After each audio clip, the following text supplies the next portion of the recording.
Et les princesses, bonjour.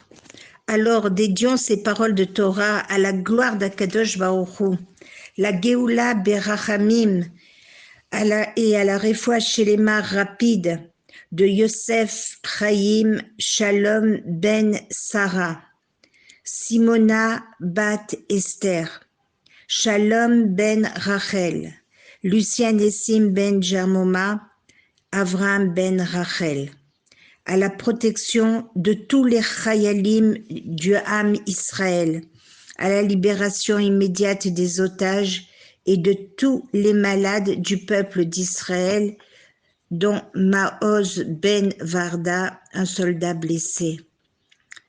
Bezrat Hashem, Besorot Tovot chez tout le monde et Asacha dans toutes vos attentes. Alors, après avoir donné dans la paracha précédente de la semaine dernière, paracha Teruma, le détail de la construction du Mishkan pendant les 40 ans de désert qui était portatif, on est arrivé cette semaine à la paracha Tetzavé, où Hachem ordonne à Moshe Rabbeinu cette paracha nous décrit en détail les vêtements des Kohanim et elle nous dépeint la magnificence de ces vêtements.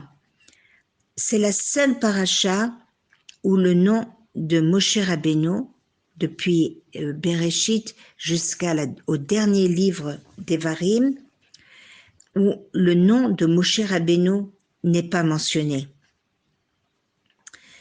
Mais il ne faut pas voir ici une punition, parce que des fois, il vaut mieux une absence de nom, de mots, mieux que tous les noms que Hachem aurait pu mettre dans cette paracha, qui après le veau d'or plaida pour Am Israël comme un parent pour son fils, qui n'en fait qu'à sa tête.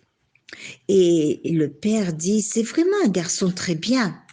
Pour Moshe, qui aimait tant son peuple, cette paracha tombe la semaine du Zayin Adar. On vient de la passer, mais en général, c'est dans cette paracha, et de la naissance et aussi de la disparition de Moshe Rabbeinu. Alors, on voit dans cette paracha que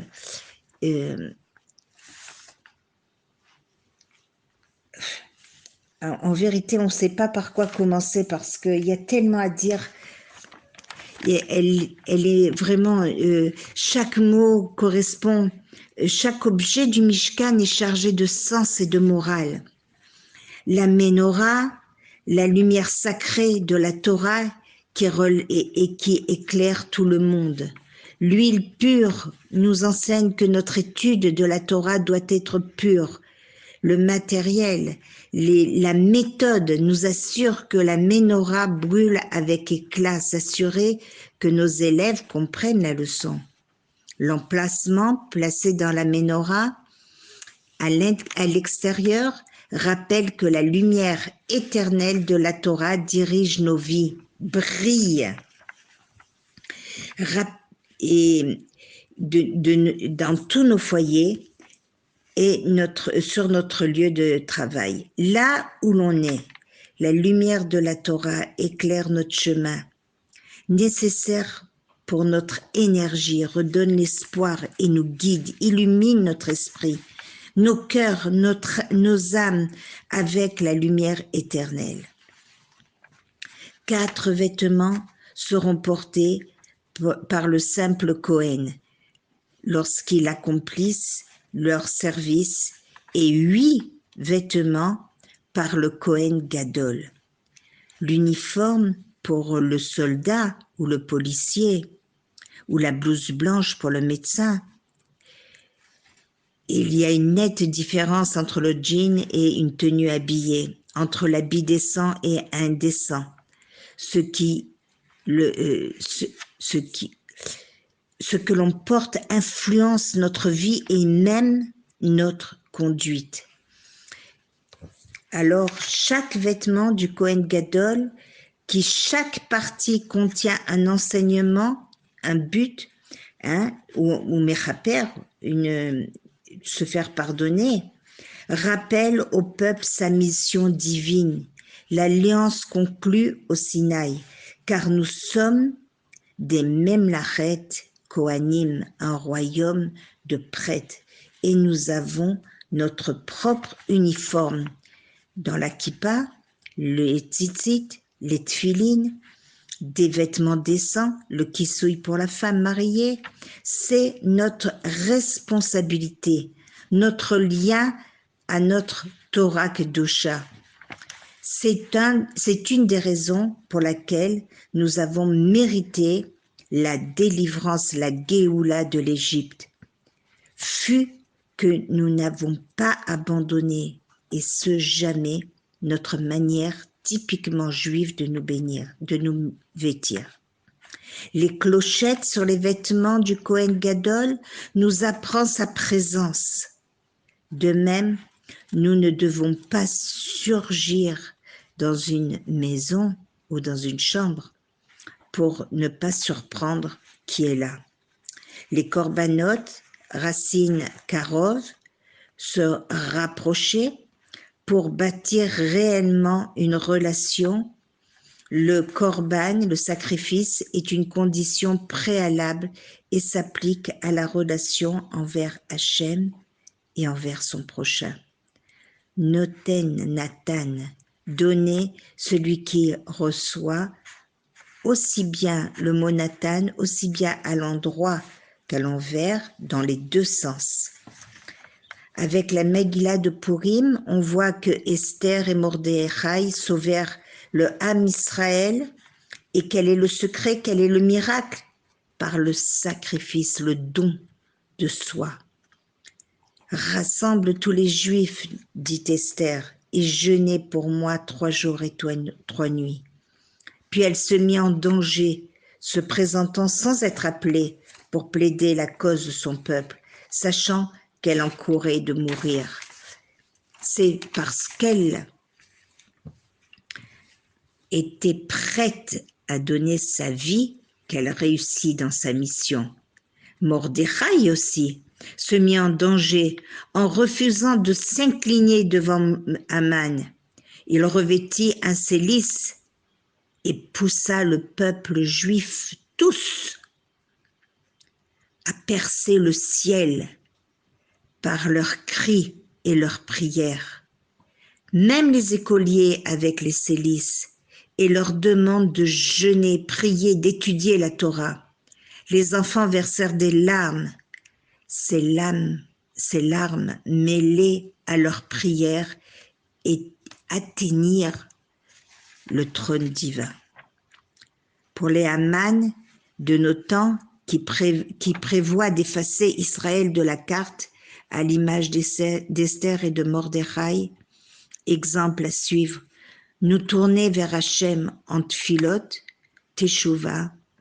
Nous sommes la dernière semaine des Shovavim et Korbanot, sacrifice. Et Hachem fera le reste. Rashi commente, voici les vêtements qu'ils façonneront, un pectoral éphod. Rashi commente, je n'ai pas entendu et je n'ai pas trouvé dans la Baraïta un enseignement qui équivaut à une mitzvah de description de la forme du éphod. Mais mon sentiment est qu'il était attaché par derrière. Sa largeur correspond à la largeur du dos d'un homme. Une sorte de tablier que portent les princesses quand elles montent à cheval. Ce commentaire suscite 2 questions. D'abord, d'où vient l'expression « mon sentiment » me dit que Rashi emploie ici. Ensuite, pourquoi a-t-il précisément donné cet exemple des princesses? Eh bien voilà, Rashi raconte qu'un jour, sortant du Beth Midrash, vit arriver la femme d'un ministre chevauchant fièrement.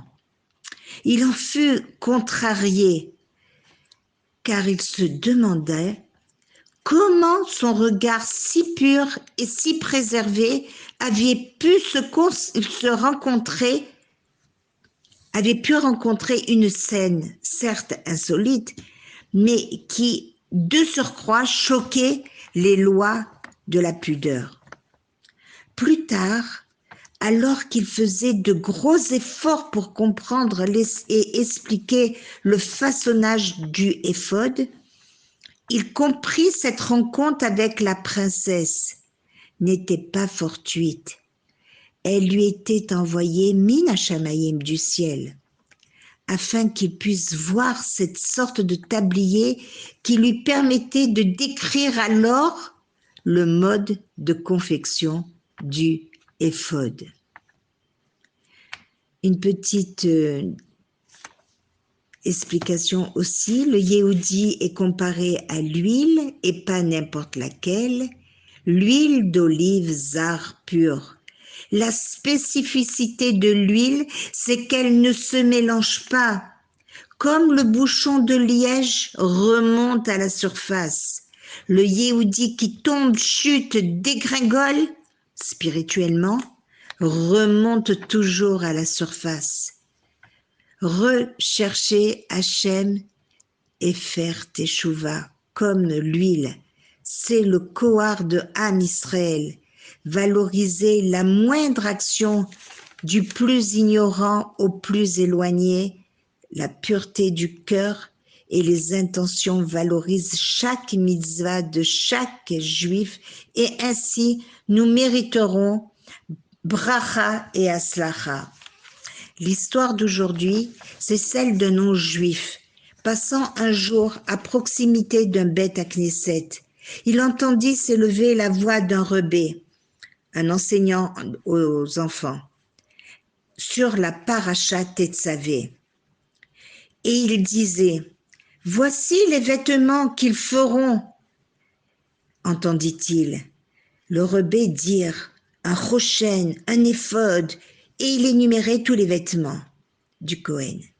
Le maître lisait à ses élèves la paracha concernant les bigdei keuna, les vêtements pour le service divin. Le non-juif s'arrêta et demanda « Qui donc doit recevoir ces vêtements merveilleux ?» Le grand prêtre, le Kohen Gadol. Lui répondit-on. Le non-juif pensa « Je vais me convertir et ainsi on me donnera ces vêtements prestigieux pour que je les porte. » Il dirigea ses pas vers le Beth Amikdash de Shammai. « Je veux me convertir au judaïsme à condition de devenir grand prêtre. » lui dit-il, et Shammai le chassa à l'aide de la règle qu'il tenait à la main. Le candidat à la conversion porta alors ses pas vers le Beth Amidrash de Hillel et réitéra sa demande. « Je veux me convertir pour porter les vêtements du Kohen Gadol. » Hillel l'accepta. Il l'avertit néanmoins, avant d'assumer une haute fonction, un homme doit connaître les règles de conduite qui la régissent. Va et étudie les lois concernant les Kohanim, les prêtres. L'homme étudie la Torah et ne tarda pas de lire le passouk. Le non-Kohen qui s'en approchera du service sacerdotal mourra. À qui ce verset fait-il allusion, s'enquit-il ? À celui qui n'est pas né dans la famille d'Aaron, et même s'il s'agit du roi David en personne. Le guerre comprit alors la signification de ces mots. Il réfléchit. Si même un juif de naissance ne peut officier comme Kohen, Moi qui suis un étranger ne pourrai certainement pas en devenir un. Il retourna chez Shamaï et lui dit, « Pourquoi ne m'as-tu pas dit que je ne pourrais pas devenir Kohen Gadol, puisque la Torah interdit à un non-juif d'accomplir le service sacerdotal ?» À Hillel, il dit, « Puisses-tu recevoir toutes les brachot, toutes les bénédictions célestes. Ton humilité m'a conduit sous les ailes de la Shrina. » Plus tard, ce guerre eut 2 fils. Il appela le premier Hillel et le deuxième Gamliel. Gamliel étant le nom du petit-fils de Hillel. Ils furent connus sous le nom de Ger Hillel, le converti de Hillel. Très bonne journée les princesses.